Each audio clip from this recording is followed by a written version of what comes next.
Hai, Balmond OP banget ya. Aku aja menang terus pakai Balmond di rank epic sih. Ya gimana nggak OP?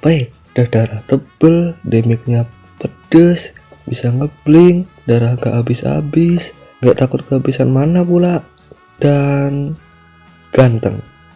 Jadi si Balmond ini bisa OP karena di patch sebelumnya itu dia kena buff, yaitu cooldown dari skill 2 nya di buff dari yang awalnya 7 detik sekarang jadi cuma 6 detik. Dan kalau udah maksimal level ini skill udah ibaratnya no cooldown lah, bisa di spam terus. Dan tiap dia skill 2 muter-muter itu, dia muter-muternya itu selama 3 detik. 3 detik pas muter-muter itu cooldownnya udah jalan. Jadi kalau si Balmond itu nggak berhenti secara dipaksa atau berhenti sendiri, itu cooldown dari skill 2 nya yang muter-muter itu ntar cuma 3 detik karena udah kekurang dari waktu dia muter-muter tadi selama 3 detik. Dan ultinya yang awalnya cooldownnya 32 detik sekarang di buff jadi tinggal 28 detik sampai 18 detik. Itu ulti kan pedes banget ya, bisa ngasih true damage juga. Dan kalau musuh nggak mati itu dia bisa nge-slow sampai 40% kalau kena ya, kalau kena. Walau kelihatannya cuma di buff di cooldown doang ya, tapi nih hero jadi OP parah cuy. Ya karena skill 2 nya yang bisa di spam terus-terusan udah ibarat no cooldown lah. Dan di bacotan gak jelasku kali ini aku pengen bahas cara nge-counter hero Beyblade yang satu ini yang gila OP parah sih. Ini aku aja menang terus di epic sih tapi. Dan sebelum kalian lanjut nonton, jangan lupa buat dislike video ini ya. Pertama, counter pakai item. Item yang bisa dipakai itu salah satunya item anti regen. Dan kenapa harus pakai item ini? Kan dia bukan hero-hero yang healer banget kayak Rafa, Estes, Angela, Yuzhong atau Bule Esme. Alasannya karena pasifnya itu setiap Balmond mengeliminasi minion, dia bakal ngeregen HP-nya sebanyak 8% dari HP-nya dan bakal ngeregen 20% pas dia ngekill hero musuh.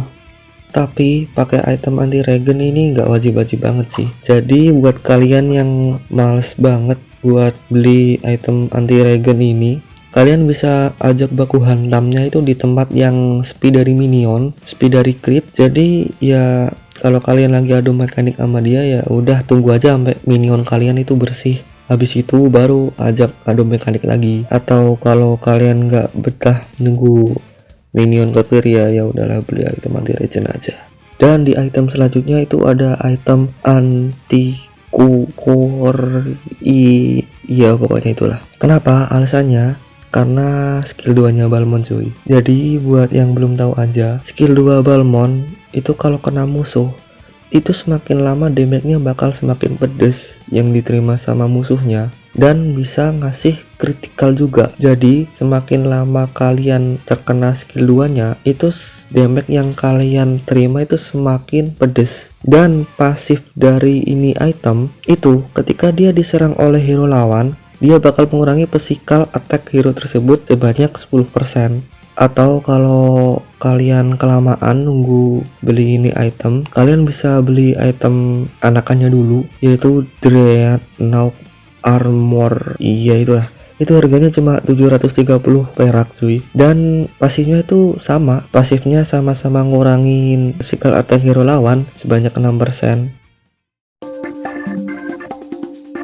Kedua, pakai hero range atau hero yang nyerang dari jarak jauh.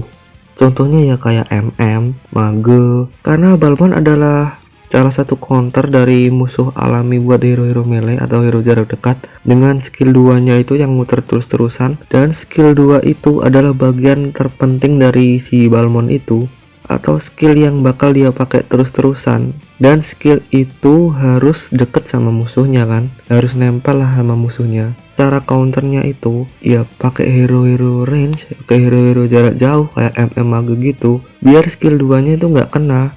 Jadi kalian itu bisa ngehit dia dengan leluasa gitu. Tips hero yang bagus buat ke counternya itu yang punya skill CC kayak knock up atau knock back gitu. tapi itu cuma tips aja sih. Pokoknya pakai hero-hero jarak jauh lah. Contohnya ya kayak Lunox karena burst damage-nya, Granger juga sama burst damage-nya, Cecilion, Change, Brody, Xbox juga bisa sih karena dia kan skillnya itu jarak jauh. Pokoknya hero-hero range lah, hero-hero jarak jauh lah. Bahkan Leslie, dan jujur Balmond kalau suruh buy one satu lane sama ini hero epic, dia tuh kesusahan banget cuy, beneran. Gimana enggak kalau dia ngedeket, dia dipentalin, dan range-nya Leslie itu juga jauh. Pokoknya bete banget lah kalau dia harus satu lane sama Leslie. Itu kayak tiap muter-muter di knock up, habis itu dipukul-pukul, habis itu dia ngilang. Ini pokoknya bete banget lah Balmond kalau suruh satu lane sama Leslie, walaupun ini hero epic cuma. Lalu ada Popol and Kuproy. Nah ini hero juga ngeselin banget sih kalau suruh satu lane sama Balmond. Gimana enggak, dia skill CC nya banyak, dia juga hero jarak jauh, dia juga termasuk hero poke atau hero yang nyicil-nyicil. Pokoknya Balmond langsung males banget lah anjir kalau suruh ngelawan si Popol ini satu lane. Ketiga, hero yang punya skill CC atau stun, rock up, knockback. Buat kalian yang nggak bisa pakai hero-hero jarak jauh karena malas menjaga posisi segala macam, kalian bisa pakai hero-hero fighter yang punya skill CC banyak atau skill-skill knock up gitu. Dan dengan CD yang singkat ya, jangan yang lama-lama. Kayak contohnya itu si Ruby, Freya, Bowo atau Zilong. Cuma skill satunya Zilong itu cooldownnya juga lumayan sih, tapi ya udah nggak apa-apa lah gitu ya. Alasannya ya karena Balmond itu dia kan hero yang bergantung banget sama skill 2-nya ya. Kalau skill 2-nya itu digagalin, ya udah bodoh dia gak bakal bisa ngapa-ngapain. Basic attack-nya juga gak kerasa kan. Jadi hero-hero kayak Ruby, Freya itu cocok banget buat musuh satu lane sama Balmond, dan bisa dipastikan lah lane kalian itu bakal easy win. Tapi tergantung build sih, kalau mekanik kalian jelek ya, karena Balmond ini hero early game banget cuy. Kalau early gamenya aja udah ketekan parah, apalagi di late game ya. Jadi usahain lah kalau musuh pick Balmond itu kalian bisa antisipasi pakai hero-hero yang kayak tadi. Oke, dan udah dulu ya bacotan kosong gue ini, bacotan gak jelas yang intinya ini nggak tahu kemana.